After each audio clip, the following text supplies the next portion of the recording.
Avant, il est peut-être intéressant de voir si on est dans l'ordre uniquement de la start-up, uniquement dans l'idée, uniquement dans l'ordre de l'innovation, ou si ce secteur d'activité peut jouer un rôle, joue déjà un rôle, mais quel rôle dans l'avenir peut-il jouer dans le développement de l'industrie française. Et pour ça, je vais demander à Alain Pinchard de se relever s'il veut bien et de nous rejoindre sur scène. Il va être accompagné de Mathieu Goncalves, cofondateur d'Agalma, de Karim Franck Kinouche et d'Ariane Wojtsakis, responsable du secteur agroalimentaire à la direction des filières industrielles de BPI France. Karim Franck Kinouche, qui est président de Novolise. Voilà, tous les quatre. Merci de vous prêter à cette table ronde. Et peut-être pour commencer par deux des projets, puisqu'il y a peut-être deux acteurs qui sont des acteurs qui accompagnent, qui supportent, un vecteur en tout cas au développement, et deux acteurs qui sont entrepreneurs. Peut-être commencer par vous, Mathieu Goncalves. Vous avez cofondé Agalma avec un objectif, je vous cite, créer une alimentation alternative, saine, savoureuse et durable. Vous avez trouvé les algues. C'est vraiment très savoureux, ça, les algues. Bon, bah, avant de répondre, je me permets juste de remercier le Génopôle. Parce qu'au-delà de l'invitation qui nous honore beaucoup, je trouve que c'est vraiment un cluster unique dans sa dimension structurante pour les projets comme les nôtres. Parce que nous, on a un projet qui n'est pas uniquement R&D, comme beaucoup de projets qui viennent au Génopôle. On a quand même une vraie dimension business et ça ne les a pas effrayés. Quand je dis business, c'est vraiment business grand public, donc carrément grande distribution. Et ça ne les a pas du tout effrayés, au contraire, ils nous aident au quotidien et on est vraiment très bien entouré par les chargés d'affaires. Merci Miranda. Et voilà, on travaille sur beaucoup de dossiers différents et ça nous aide énormément. Et je tiens à le souligner parce que c'est pas.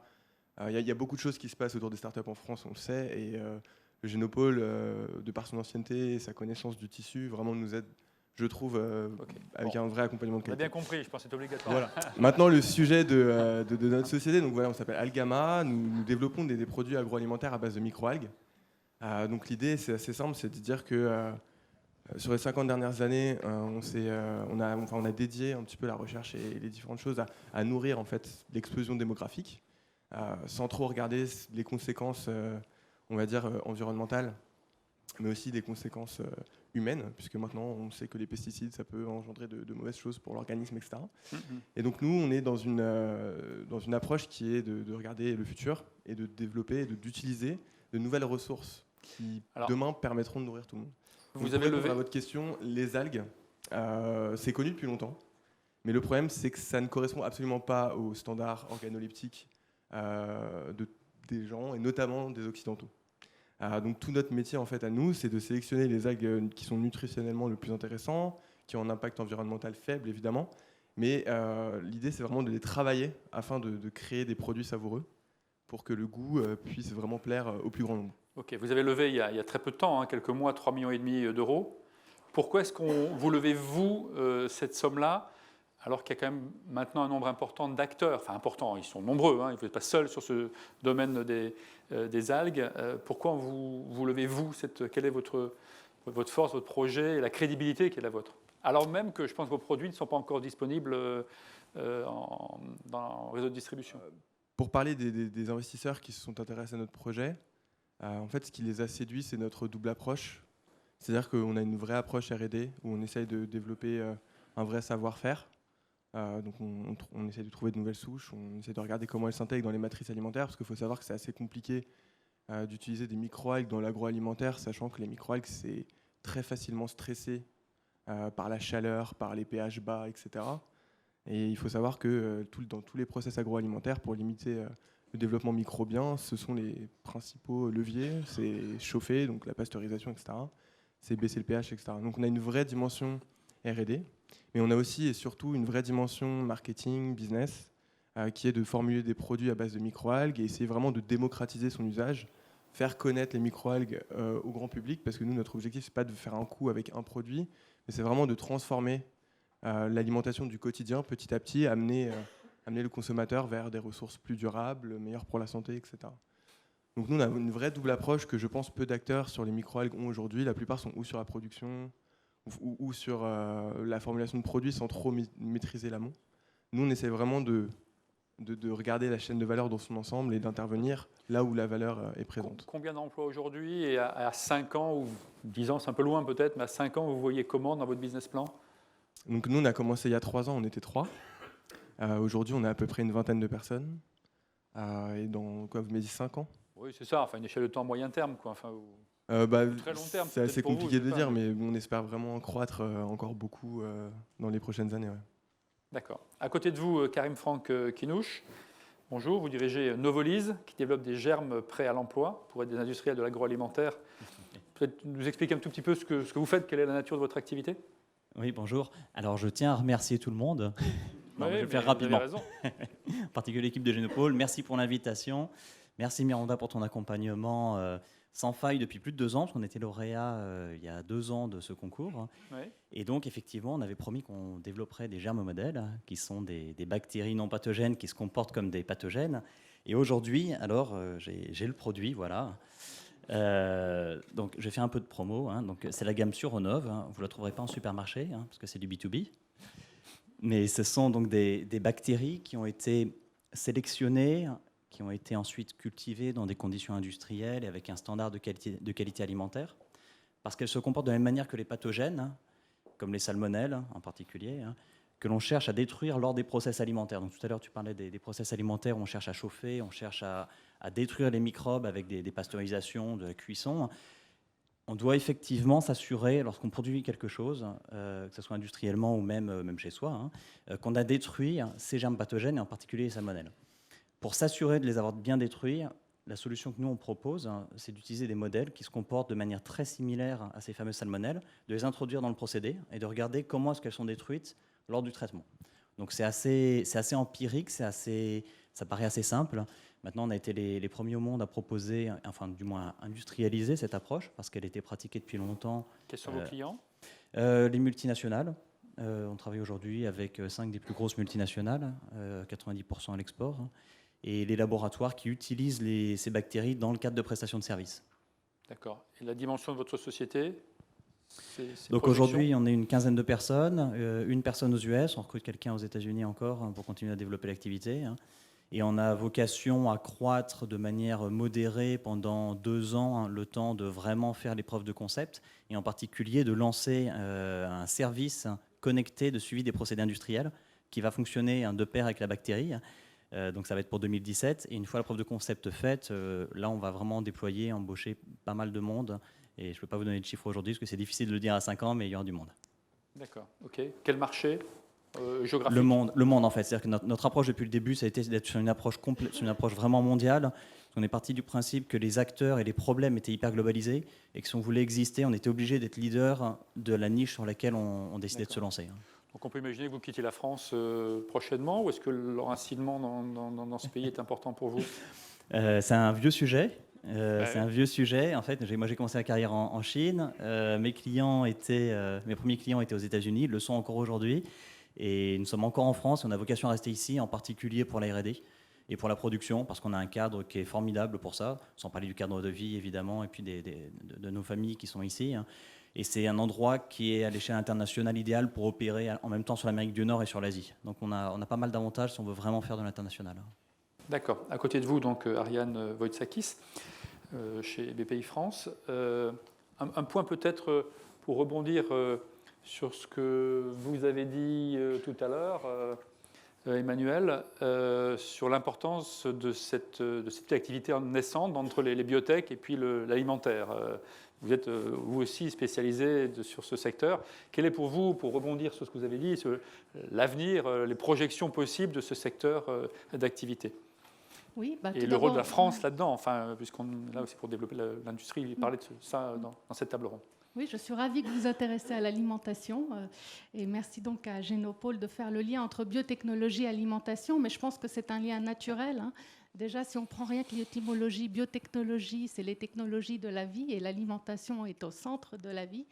C'est des domaines qui sont intimement liés depuis la nuit des temps. Si vous prenez par exemple la fermentation est connue depuis l'Égypte antique et c'est un procédé biotechnologique bien connu maintenant et qui permet de conserver les aliments, mais aussi d'augmenter la valeur nutritionnelle des aliments. Et on a en France des leaders français comme le Safre, Soufflet, et on peut aller jusqu'à la biotechnologie industrielle. Donc c'est des procédés très connus, mais qui sont source d'innovation. Et notre modèle alimentaire français est fondé à beaucoup de ressources, de la gastronomie puise au fond de la fermentation, que ce soit la choucroute, le vin, la bière, tous les fromages qu'on a, c'est issu de procédés biotechnologiques. On peut aussi parler de l'agriculture, puisque à l'amont des procédés alimentaires, il y a les matières premières. Les biotechnologies vont intervenir, par exemple, tout ce qu'on parle de bio, de nouvelles alternatives aux pesticides, aux engrais chimiques, comme le biocontrôle, la lutte biologique, la mycorhisation. En fait, on redécouvre l'écologie microbienne, la biodiversité, pour faire croître les plantes avec moins de pesticides, moins d'engrais chimiques, produire plus et mieux. C'est aussi l'avenir des biotechnologies au service de l'agriculture durable. Alain, est-ce que la France a une carte à jouer dans ce type d'activité, puisqu'on n'est pas uniquement dans l'industrie, on est de la recherche, et puis ça donne des services de l'industrie et des produits après. Il y a tout un environnement, en tout cas économique, autour de cette filière. Donc, si on repose un peu le contexte, en tout cas pour la cosmétique, je vais avoir ce regard-là, en étant à Chimex et en étant une filiale du groupe L'Oréal. Si on reprend le contexte, on voit qu'aujourd'hui, les consommateurs sont de plus en plus sensibles à l'origine, à la naturalité des produits qu'ils consomment ou à la renouvelabilité. Donc aujourd'hui, Chimex, qu'est-ce qu'on fait? On va se tourner plus vers la biotechnologie industrielle, puisqu'on développe des éco-procédés pour la fabrication d'ingrédients cosmétiques. Et on utilise un moyen qui est la biotechnologie, une technologie adaptée pour développer des procédés permettant la fabrication d'ingrédients cosmétiques. Le contexte, quel est-il? C'est le changement climatique, ce sont les exigences qui sont de plus en plus fortes, réglementaires qui sont de plus en plus fortes dans nos métiers, que ce soit la chimie et tout ce qui est lié aux ingrédients et tout ce qui est lié à l'utilisation d'ingrédients cosmétiques dans les formules cosmétiques. Et ensuite, c'est un consommateur qui est de plus en plus informé. Et pour qui l'information est de plus en plus accessible, parce qu'on a tous notre smartphone, on peut aller sur Internet n'importe quand. Donc tout ce contexte-là, il faut s'adapter. Et en tout cas à Chimex aujourd'hui, et je pense que tous les industriels ont cette responsabilité et ont un rôle à jouer dans l'impact environnemental qu'ils peuvent avoir, que leur activité peut avoir sur leur écosystème et dans la localité dans laquelle ils se trouvent. Et Chimex, aujourd'hui, on a mis l'accent sur une expertise forte, à développer une expertise forte qui est la biotechnologie, parce que la biotechnologie industrielle, elle répond à quoi? Elle répond déjà, alors c'est une source inépuisable, puisqu'on s'inspire du vivant, on va copier, on va essayer de reproduire ce que le vivant fait depuis longtemps, comme tu le disais au début, ça existe depuis longtemps. La biotechnologie est innovant, en soi, c'est quelque chose qui existe depuis la nuit des temps. De l'utiliser pour obtenir des produits de performance, en cosmétique notamment, en ce qui me concerne, là, c'est un formidable outil. Ensuite, c'est aussi un outil qui va répondre à l'épuisement des ressources, qui va répondre à la question des matières premières fossiles. Et dernier élément qui est important, c'est quelque chose qui va pouvoir nous apporter des solutions alternatives à la production d'ingrédients ici cosmétiques, qui aujourd'hui étaient obtenus par des voies chimiques assez classiques et qui demain pourront être obtenus par des voies biotechnologiques. Tout à l'heure, on parlait de Global Bioénergie ou de ces acteurs-là qui justement apportent des solutions alternatives. Donc la réponse est oui. La réponse est oui. D'accord. Merci. Merci. Ariane, peut-être voir quel type de projet vous accompagnez en particulier. Est-ce que vous cherchez des projets qui vont faire des grandes entreprises multinationales ou des innovations de rupture ou des secteurs d'activité un peu innovants? Comment vous sélectionnez les entreprises ou les entrepreneurs que vous allez accompagner? En En ce moment, dans l'actualité, nous sommes opérateurs pour le compte des investissements d'avenir. Donc, il y a le concours mondial de l'innovation, la phase 2, qui est ouverte jusqu'au 15 février 2017. Il vise à financer, à soutenir les champions de demain. Donc, notamment, on a des thématiques d'avenir comme les nouvelles sources de protéines, hein, comment nourrir la planète avec des nouvelles sources qui peuvent être les algues, les insectes, les légumineuses, qu'on redécouvre l'intérêt des légumineuses. Et également, il y a une thématique sur l'alimentation des personnes âgées. En fait, c'est Silver Economy, ça cible aussi bien la santé que la domotique, mais également les aliments pour les seniors. Un marché en croissance, comme vous le savez, et la nécessité d'adapter l'alimentation pour les seniors. On a aussi en ce moment le concours de l'innovation numérique jusqu'au 1er mars, hein, qui est ouvert en particulier pour les PME, et on vise l'intégration du numérique dans tous les secteurs d'activité. Donc ça peut être l'alimentaire, la sécurité sanitaire, on en a parlé avec Novolyse, hein, le contrôle en ligne des germes, c'est tout à fait important. On m'a envoyé l'appel à projet. Tout est en ligne sur notre site. C'est aussi dans l'agriculture, le numérique et la conjonction avec la biotechnologie qui va faire, par exemple, les outils d'aide à la décision pour piloter au plus près les cultures. Donc, on a des sociétés comme ITK. Enfin, on a un foisonnement de sociétés, start-up, qui proposent des outils d'aide à la décision, des modèles pour aider les agriculteurs à respecter l'environnement et à produire plus. Karim Franck, vous êtes une vingtaine, c'est ça, pas encore? Oui, enfin depuis le début de la conférence, on n'a pas dû... Oui, on était une quinzaine tout à l'heure, oui, on doit être encore à peu près. Donc, dans ces eaux-là. Ça ne va pas aussi vite que ça. Voilà. Non, ça ne va pas aussi vite que ça dans notre cas. D'accord. Non, mais ce n'était pas ma question en réalité, mais c'était pour repréciser les choses. Mais c'est une bonne chose. Hein. Non, pardon, la question c'est quels sont vos besoins, vos attentes pour grandir? De qui vous avez besoin? De quoi vous avez besoin? Vous avez besoin de BPI France peut-être ou d'acteurs comme BPI France? Évidemment. Ce serait malvenu de dire le contraire. Non, mais mauvais esprit à part, en fait, depuis le début, hein, dès qu'on est dans les circuits de création d'entreprises innovantes en France, BPI est partout, avec différents types de véhicules, que ce soit en région, que ce soit à l'échelle nationale, en sectoriel ou en support sur les concours. Donc on retrouve BPI partout, de toute façon, ça c'est clair et net. Donc oui, on a besoin de BPI. Idéalement, on aurait besoin des banques aussi, hein, en local, qui nous soutiennent, mais on n'est pas toujours dans leur modèle de financement, parce qu'on est et on a surtout besoin d'un support réglementaire, dans notre cas, c'est-à-dire on apporte des outils pour aider les entreprises alimentaires à répondre à des contraintes réglementaires en dépensant moins et en contrôlant mieux leurs risques. Donc, aux États-Unis, on a un accueil très fort et un soutien très fort de l'FDA aujourd'hui parce qu'on les aide à faire leur boulot, pour faire simple. C'est-à-dire qu'ils ont mis des normes. Il n'y a pas les outils qui leur permettent de répondre aux normes. On est arrivé avec les produits, on les met sur le marché, ils soutiennent, tout le monde est content. En Europe, c'est plus compliqué. C'est-à-dire qu'on est toujours un petit peu frileux.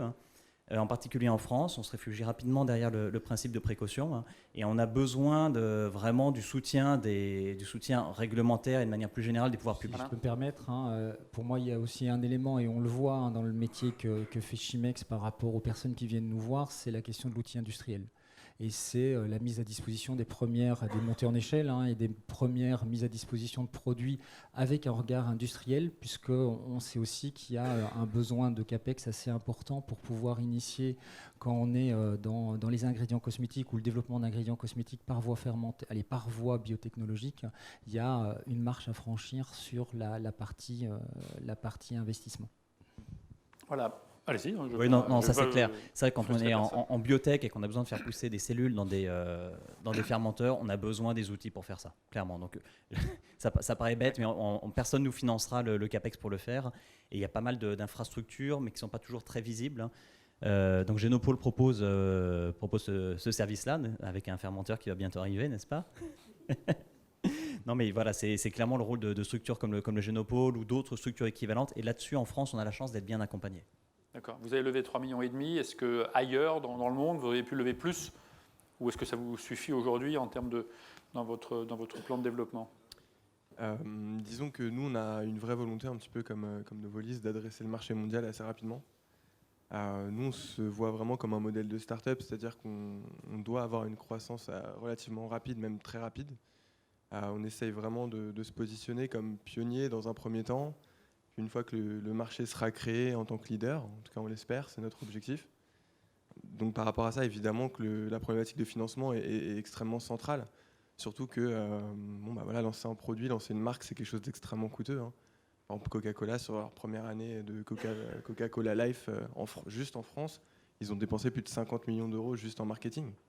Donc à côté de ça, lever 3,5 millions pour financer la R&D, payer les salaires, lancer un produit, créer une marque, etc., ça paraît ridicule. Donc je ne dis pas que nous, notre objectif, c'est de mettre 50 millions de marketing par produit, bien évidemment, mais l'idée, c'est quand même d'essayer effectivement de croître assez vite et d'être surtout très intelligent dans notre croissance. C'est-à-dire nous adosser aux personnes qui ont déjà des réseaux de distribution, par exemple, pour ne pas avoir à les créer nous-mêmes. Dans la même mesure, nous, on a aussi la même problématique de l'outil industriel, c'est-à-dire que, par exemple, nous, nos deux premiers produits, par exemple, c'est une boisson et une sauce émulsionnée froide, donc une mayonnaise, en fait, développée à base de micro-algues sans œufs. Il n'y a aucun rapport entre les deux produits, donc même si on avait investi 300 000 euros ou 400 000 euros dans une ligne d'embouteillage il y a 2 ans, il y a 3 ans, aujourd'hui on serait avec notre pot de mayonnaise sans savoir trop quoi faire, hein, il fallait qu'on réinvestisse derrière. Donc il y a vraiment, je pense, une forme d'adaptation de notre part qui doit être assez forte. Dans ce modèle-là, vous n'imaginez pas faire des produits en marque blanche pour des grandes marques industrielles de l'agroalimentaire? Je dirais que sur le long terme, pourquoi pas, même moyen terme. Aujourd'hui, je pense qu'il faut absolument créer des success cases. Il faut montrer que ça fonctionne, il faut montrer que les micro-algues, ce n'est pas juste une lubie, ce n'est pas une bizarrerie, c'est quelque chose de réel qui peut être très bon, qui peut être très bon pour la santé, très bon pour l'environnement. Et pour ça, je pense que nous, dans un premier temps, on a besoin de créer nos propres produits. Et une fois qu'on aura fait une preuve de concept, je pense que de toute manière, on a déjà même sans avoir vendu de produits, juste en faisant un petit peu parler de nous, on a déjà des approches assez fortes. Donc assez rapidement, ce sera une problématique qui va se poser. Donc une question pour Karim Franck. Donc Karim Franck nous expliquait qu'il a commencé en Chine. Ses premiers clients donc, étaient sur les États-Unis, si je ne m'abuse. Et donc, si vous pouviez peut-être nous expliquer un petit peu votre parcours, parce que ça suscite mon intérêt, si je puis dire. Oui, alors en fait, j'ai commencé ma carrière en Chine chez un équipementier, dans le domaine de l'agroalimentaire, des équipements pour l'agroalimentaire, qui servaient essentiellement à la stérilisation des produits alimentaires. Mais depuis la Chine, en fait, j'opérais sur l'Asie et j'opérais un petit peu sur les États-Unis aussi. C'était pour une société française, donc j'étais déjà assez tôt sur les 3 continents. Et quand il était question de valider les équipements que je vendais, c'est là j'ai vu qu'il n'y avait pas de solution qui était disponible sur le marché. J'ai des clients qui demandaient à valider les équipements. Et là, clairement, je ne me suis même pas posé la question du marché, est-ce qu'il est français, chinois ou autre. La première question, ça a été où est-ce qu'on peut faire la R&D, où est-ce qu'on peut produire, où est-ce qu'on est en confiance. Et ensuite, aller chercher les clients où ils sont. Sachant que la partie export réglementaire, dans notre cas, elle est très secondaire parce que les produits que vous voyez là sont des produits qui sont vendus à peu près 10 000 euros du kilo. Donc on n'a pas de problématique de logistique ou de stock qui soit très capitalistique ou qui nous oblige à installer une usine sur les lieux d'utilisation. Donc on peut se permettre de tout faire en Europe et d'exporter à la demande chez les clients qui vont utiliser les produits. L'anxiété, c'est quoi le stress? C'est quoi la... L'anxiété, le stress, je ne sais Vous pas. avez l'air très détendu, mais je pense Oui. qu'au profond de vous, il y a un peu d'éléments de Un petit tension, peu, hein. ouais, un petit peu. Ouais. Non, mais c'était que du positif, de toute façon. Dans le pire des cas, on gagnait rien. Ouais. À part la chance extraordinaire d'avoir pu pitcher devant un jury de haut niveau et bienveillant, n'est-ce pas? Vous confirmerez tout à l'heure, j'espère. Non, l'anxiété, les enjeux, c'est-à-dire que clairement, l'étiquette Génopole aide énormément, le support Génopole, voilà, je vais la faire courte, tu as fait un super boulot tout à l'heure. Nous, ça nous a énormément aidé. Ça a vraiment aidé, que ce soit en termes de communication, en termes de support. Donc, tu vois, il y a des enjeux. Une fois que vous avez été lauréat, c'est-à-dire choisi. Oui, mais du coup, quand on ne sait pas si on va être lauréat, c'est quand même l'enjeu. Le concours Génopole, nous ne l'avons pas gagné. Voilà, c'est dit. C'est Novolis qui nous avait battu platement, plat de couture à l'époque, donc merci beaucoup. Mais au-delà de ça, du coup, non, mais très vite, on a noué des liens assez forts avec le Génopole. Et nous, en fait, ce que ça nous a surtout apporté, c'est déjà une vraie structuration de notre équipe R&D, un accès à des labos de haute qualité, donc des L2, pour un coût qui est quand même relativement restreint, même si on peut toujours faire mieux, évidemment. Et aussi accès à des équipements partagés qui sont quand même extrêmement chers et qui, enfin, en tout cas pour une start-up comme la nôtre, serait un investissement énorme et dont on peut profiter au quotidien.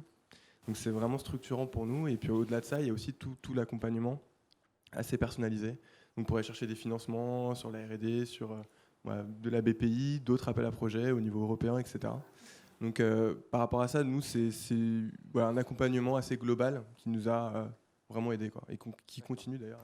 Ok, peut-être alors pour conclure un petit mot de vous quatre.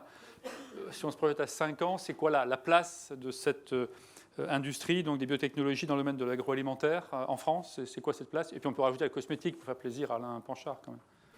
Voilà. Merci pour me faire plaisir, mais je ne m'aventurerai pas dans l'agroalimentaire parce que je ne suis pas légitime pour en parler. Donc, en tout cas, pour la cosmétique, il y a vraiment deux voies, hein. La première, c'est la voie d'alternative pour aller chercher, de manière avec un impact environnemental faible, pour aller chercher des actifs de performance, hein. Ça, c'est la première voie. Et la deuxième voie, c'est toute la connaissance du microbiome. On sait les problèmes de transpiration, les problèmes, tout ça, c'est de la cosmétique, hein, et de connaître notre flore bactérienne, c'est de la biotechnologie, c'est de la biologie. Et tout ça doit faire progresser, en tout cas, ce sont deux axes forts pour la cosmétique et un intérêt fort pour la cosmétique dans l'outil qui est la biotechnologie. Je pense que la biotech et la biotechnologie, les technologies dans leur ensemble ont un énorme rôle à jouer. Donc on parle des algues, donc des méthodes évidemment de fermentation, de production, etc., qui sont très intéressantes. Mais il y a aussi plein d'autres choses. Donc il y a les insectes évidemment, mais il y a aussi toutes les problématiques par exemple, de création de viande sans animaux. Donc c'est-à-dire voilà, dans des labos, ça existe. Hein. Moi j'ai déjà goûté des choses qui sortent de ça là aux États-Unis, c'est assez fascinant. Des reconstitutions, pareil. C'est de la viande, c'est des protéines ou c'est... Oui, exactement. En fait, il y a plusieurs choses. Par exemple, il y a une société qui s'appelle Impossible Food et qui reconstitue à partir de protéines végétales de la viande. Donc, ils font un Impossible Burger, ils appellent ça comme ça. Donc, c'est un steak qui est rouge, on cuit, ça devient marron, c'est grillé, c'est bon, c'est incroyable, quoi. Et donc ça, c'est vraiment des nouvelles choses qui sont vraiment ultra technologiques, biotechnologiques, et qui, je l'espère, donc ça va peut-être mettre un peu plus de temps, parce qu'il y a encore de la R&D derrière, mais qui, dans 5 ans, petit à petit, commenceront à percer. Et j'espère vraiment qu'on va commencer à avoir de nouvelles solutions beaucoup plus durables, beaucoup plus respectueuses à la fois des animaux et de l'environnement et de l'être humain aussi, qui vont percer petit à petit. Et dans 5 ans, c'est demain, mais dans 10, 15 ans, seront majoritaires sur le marché. Alors moi, j'avoue que j'ai une vision assez focalisée sur les germes modèles. Donc je vois beaucoup de germes modèles, un peu partout dans l'industrie alimentaire, dans l'industrie cosmétique aussi, parce que ça marche. Hein. Pour valider des nettoyages, du coup, je te le donne, tu le ramèneras en souvenir. Il y a d'autres secteurs aussi, hein, on peut en parler, on cherche les diversifications possibles. De manière générale, je crois comme Mathieu l'a dit, un peu partout, on est en train de redécouvrir aujourd'hui des outils, des machineries cellulaires qui ont été optimisées pendant des milliards d'années et qui marchent bien mieux que ce qu'on sait encore aujourd'hui concevoir. Et en fait, on va continuer à redécouvrir ces bactéries, ces levures qui font un job formidable et qui nous permettent de produire, de stabiliser les produits, de moins polluer. Enfin, voilà, le champ des applications est absolument faramineux. Donc en dehors des germes, on ne peut pas vous poser de questions, visiblement. On peut en parler après, mais aujourd'hui, voilà, je suis sur les germes modèles. On verra dans quelques années. Même question pour BPI France. Comment vous voyez, là, vous avez bien placé pour voir l'évolution de ce type d'activité, de ce secteur. Et peut-être, avant ou après, à vous de voir, donner deux ou trois nouveaux produits ou technos que vous avez en tête qui vont émerger dans les 5 ans qui vont venir. Dans l'alimentaire, je rejoins complètement ce qui a été dit tout à l'heure sur le microbiote. Je pense que c'est effectivement la prochaine révolution en termes de nutrition animale et nutrition humaine. Il y a encore trop peu de sociétés et d'industriels qui s'y intéressent parce que c'est encore un champ exploratoire. Mais on a, par exemple, Targédis, qu'on a soutenu dans le cadre du Concours mondial de l'innovation aussi, pour améliorer et stimuler l'appétit des personnes âgées. Donc le microbiote sera source de compléments alimentaires, de nouveaux aliments, et on rejoint la question aussi des ferments, hein, comment stimuler notre microbiote intestinal via l'alimentation, au-delà de la santé et au-delà du médicament. Dans l'agriculture, je ne redis pas ce que je pense, j'espère que les biotechnologies nous serviront un jour à se passer de pesticides et d'engrais chimiques. C'est aussi le champ de la sélection végétale et animale, hein, via les biotechnologies. On parle beaucoup du système CRISPR comme la révolution de la génétique. On a aussi en France des entreprises comme Selectis sur les nucléases thalènes qui sont aussi des outils moléculaires très puissants. On a des sociétés comme Metabolium pour l'évolution dirigée. Donc, toutes ces techniques aussi vont permettre, au-delà des questions éthiques qui peuvent se poser, à avoir des aliments peut-être nutritionnellement meilleurs, à augmenter les rendements, à avoir des produits sans gluten, sans allergènes, des laits sans allergènes. Voilà, c'est l'avenir. Ok, merci beaucoup. Merci à tous les quatre. Je pense qu'on peut vous applaudir.